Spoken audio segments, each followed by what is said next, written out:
Olá pessoal, aqui é o Fábio da Walls Treinamentos e neste vídeo eu vou falar um pouquinho sobre linguagens de programação para a ciência de dados. A ciência de dados é uma área da tecnologia que envolve o estudo e a análise de dados dos mais variados tipos, quer sejam dados financeiros, de engenharia, para a área de medicina, dados econômicos, sociais e tudo mais que você puder imaginar. É uma área de atuação muito em alta hoje em dia e que vai estar provavelmente pelos próximos anos também. O objetivo de um cientista de dados, que é o profissional que trabalha com ciência de dados, é justamente aplicar algoritmos, aplicar técnicas de programação e utilizar softwares para extrair dados, informações e detectar padrões específicos de comportamento em volumes, em grandes volumes ou conjuntos de dados. Basicamente para auxiliar na tomada de decisões e gerar valor para o negócio. Para isso, o profissional precisa ter conhecimento em várias áreas diferentes, um cabedal grande de conhecimentos, que envolvem conhecimentos matemáticos, como por exemplo estatística, probabilidade e outros, conhecimentos da área específica do negócio onde ele vai atuar e, evidentemente, linguagens de programação, para poder trabalhar com algoritmos específicos, desenvolver pequenos programas, scripts e assim por diante. Agora, o grande problema é: existem muitas linguagens de programação no mercado, literalmente centenas delas. E, evidentemente, nem todas devem servir especificamente para trabalhar com ciência de dados. E algumas devem ser mais adequadas do que outras. Então a grande pergunta é: como escolher as linguagens de programação? Quais são as mais indicadas para a gente trabalhar nessa área do conhecimento e nas áreas correlatas, como por exemplo Machine Learning, Inteligência Artificial, Big Data e assim por diante? E a minha ideia nesse vídeo é justamente apresentar algumas linguagens de programação que eu julgo que sejam bastante interessantes para quem quer trabalhar com Data Science, ciência de dados. Note que aqui são opiniões pessoais minhas, eu vou falar sobre as linguagens que eu acredito que sejam importantes para quem quer trabalhar nessa área, mas existem outras linguagens que não serão citadas no vídeo que você, evidentemente, pode citar aqui nos comentários explicando por que você acha que essas outras linguagens também são importantes. Bom, então vamos lá.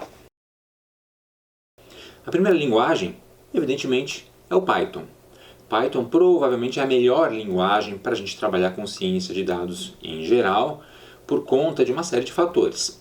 Entre eles a facilidade de uso, que permite até quem não é especificamente da área de desenvolvimento de sistemas conseguir desenvolver scripts e trabalhar com programação básica e simples. E principalmente a grande quantidade de bibliotecas, frameworks e ferramentas que já existem disponíveis para trabalho nessa área.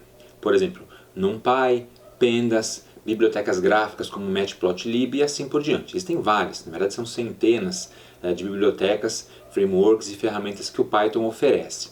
E o Python é uma das linguagens mais utilizadas no mundo atualmente e deve permanecer assim por muitos anos ainda. Então é a primeira linguagem que eu recomendo e, na verdade, se você só tiver tempo ou condições de aprender uma única linguagem, que seja o Python, para esta área específica da tecnologia, né? Fique bem claro isso. A segunda linguagem que eu recomendo é a linguagem R. A linguagem R é uma linguagem especificamente voltada para análise estatística, possuindo uma série de ferramentas e bibliotecas específicas para trabalho matemático, principalmente estatística, probabilidade e áreas correlatas, que são evidentemente muito empregadas, muito requisitadas em ciência de dados, para fazer a análise de dados.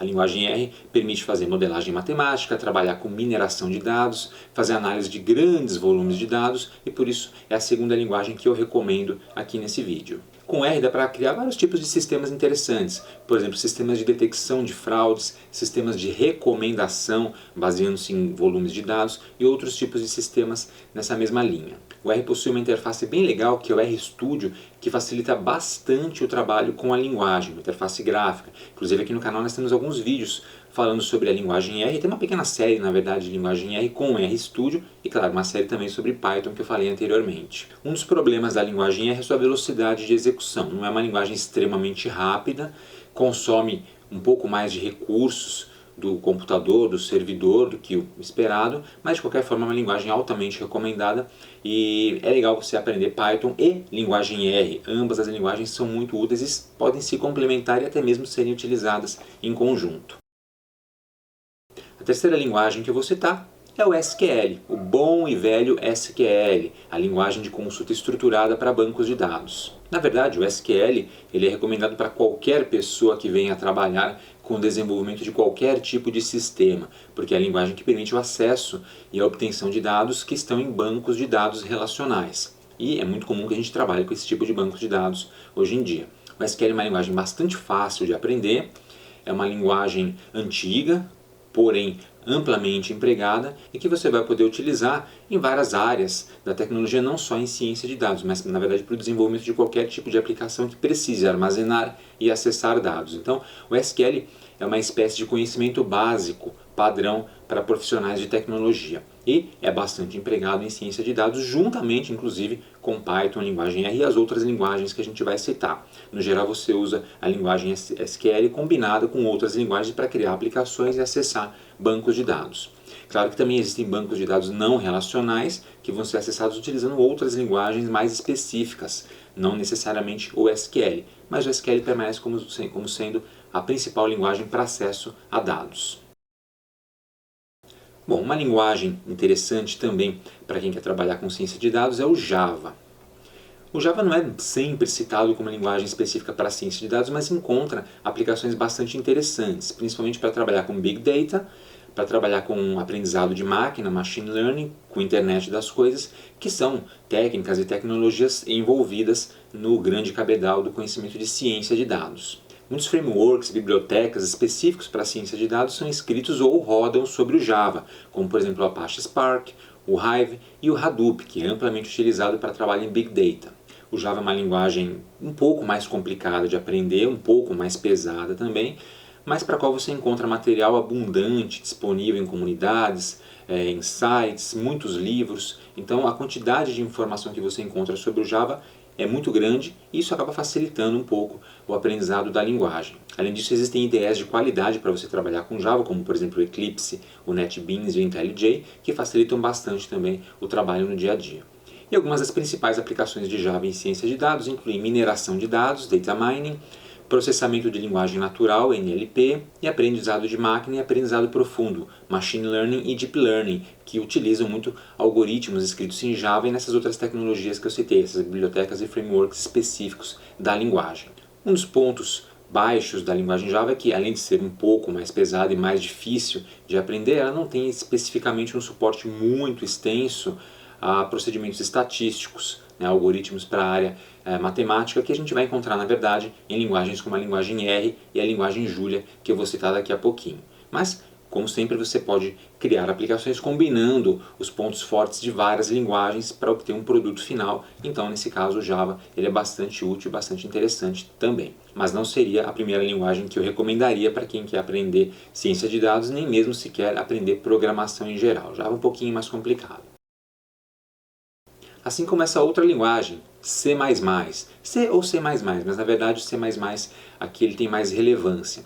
Também é uma linguagem complicada, difícil de aprender, mais difícil do que a média de aprender, porém é uma linguagem muito poderosa, muito rápida, permite que você crie algoritmos que rodam rapidamente, o que é importante para você poder processar volumes de dados muito grandes em tempo hábil, e que encontra muitas aplicações também em ciência de dados, principalmente para o processamento de grandes volumes de informações advindas, por exemplo, de sensores ou informações que precisam ser processadas em tempo real. E assim, aplicações para inteligência artificial, aprendizado de máquina e na área de robótica se beneficiam muito do uso do C++, ou C++ se preferir. Uma aplicação bem moderna do C++, por exemplo, é o desenvolvimento de aplicações para veículos autônomos, aqueles veículos que se guiam sozinhos, como carros, caminhões, etc., que precisam de softwares que respondam quase que imediatamente para evitar problemas como, por exemplo, acidentes. Então o C++ é muito empregado nesse tipo de aplicação. E na verdade, muitas das outras linguagens que a gente está citando são escritas em C ou C++, como por exemplo o próprio Python, linguagem R ou a linguagem Julia, que eu já citei anteriormente. E falando em Julia, Julia é uma linguagem bastante interessante, provavelmente uma linguagem que talvez você não tenha ouvido falar ainda, mas é uma linguagem específica para computação científica, ou seja, para o processamento de grandes volumes de dados utilizando cálculos matemáticos, por exemplo. E é uma linguagem que no geral é utilizada em conjunto com C, C++ ou com o Python. No geral é empregada como linguagem para análise numérica, mas também pode ser usado como uma linguagem de propósito geral. Mas no geral a gente trabalha com Julia mesmo para fazer computação científica, computação numérica, para trabalhar com números de forma mais pesada. O Julia é uma linguagem fácil de aprender, é de código aberto e é bastante empregado em áreas como, por exemplo, áreas de engenharia, a área financeira ou a área econômica, por conta dos seus algoritmos que são relativamente simples de trabalhar, porque na verdade ela traz um monte de ferramentas, bibliotecas específicas para trabalhar com área matemática mais avançada. E o Julia se integra muito bem com as outras linguagens, com C, C++, Python e até mesmo linguagens como MATLAB, do qual eu já vou falar, e o Fortran, uma linguagem também para processamento matemático lá das antigas, Fortran de 1957 e ainda existe. Tá? Algoritmos escritos em Fortran podem ser integrados ao Julia para fazer análise de dados numéricos. E finalmente, a última linguagem que eu vou recomendar aqui nesse vídeo é o MATLAB, ou Matrix Laboratory, Laboratório de Matrizes, que é uma linguagem, na verdade, para processamento matemático, para análise matemática, cálculo numérico, ou seja, cálculos avançados, uma linguagem para você poder fazer processamento de grandes volumes de dados que requeiram o tratamento por processamento matemático mais complicado. O MATLAB é uma linguagem proprietária, então você precisa pagar uma licença de uso para poder trabalhar com essa linguagem, que não é barata, mas ela tem uma série de vantagens interessantes para quem precisa realmente e não tem como abrir mão do processamento matemático, porque para alguns tipos de processamento em ciência de dados você é obrigado a fazer processamento matemático mais complexo, principalmente quando você trabalha com grandes volumes em matrizes, por exemplo, cálculo numérico, né? Álgebra linear, por exemplo. E o MATLAB é uma linguagem perfeita para isso, porque simplifica bastante os processos. Então, processos matemáticos complexos, na verdade, são comandos simples dentro da linguagem, o que facilita bastante o seu trabalho. E o MATLAB acaba sendo muito usado para aplicações de Big Data, engenharia e na indústria como um todo. E uma coisa interessante é que existem linguagens similares ao MATLAB que você pode utilizar basicamente sem custo, como o Octave, que é uma linguagem muito parecida com o MATLAB, inclusive os comandos são muito parecidos, só que é uma linguagem open source. E aqui no canal nós temos alguns vídeos de Octave que eu recomendo que você dê uma olhadinha também, porque é interessante aprender a trabalhar com esse tipo de linguagem. E depois, para migrar do Octave para o MATLAB, é um pulo, é muito simples. Então, se você for trabalhar numa empresa que usa MATLAB para fazer processamento matemático e você aprendeu o Octave, você basicamente já sabe o MATLAB. E essas linguagens acabam sendo muito utilizadas na indústria, por exemplo, para fazer processamento de dados de sensores, né, telemetria, processamento de dados de imagem, vídeo e outros tipos de informações que vêm sempre em grandes volumes numéricos, né, em quantidade de números, que precisam de processamento e tratamento matemático especializado. Bom, gente, praticamente em todas as linguagens eu, de uma forma ou de outra, falei um pouquinho da matemática. Porque para trabalhar com ciência de dados você precisa ter alguns conhecimentos em matemática, um pouco mais avançados inclusive. Principalmente estatística e probabilidade, mas é interessante caso você queira se aprofundar na área que você também aprenda, ou relembre se você já aprendeu isso anteriormente, tópicos de matemática como o cálculo integral diferencial e o cálculo numérico ou álgebra linear, que são muito utilizados e essas ferramentas todas facilitam a sua vida, na verdade. Você não vai precisar fazer contas na mão, mas você precisa entender os conceitos de modo a conseguir utilizar as linguagens e criar os seus algoritmos, modificar algoritmos e criar programas para fazer análise de dados. E por fim, também muito importante, não basta só saber programar na linguagem, mas é interessante que você saiba utilizar as várias bibliotecas que são fornecidas, porque elas é que vão facilitar o seu trabalho e, na verdade, permitir que você consiga trabalhar no dia a dia. Tá?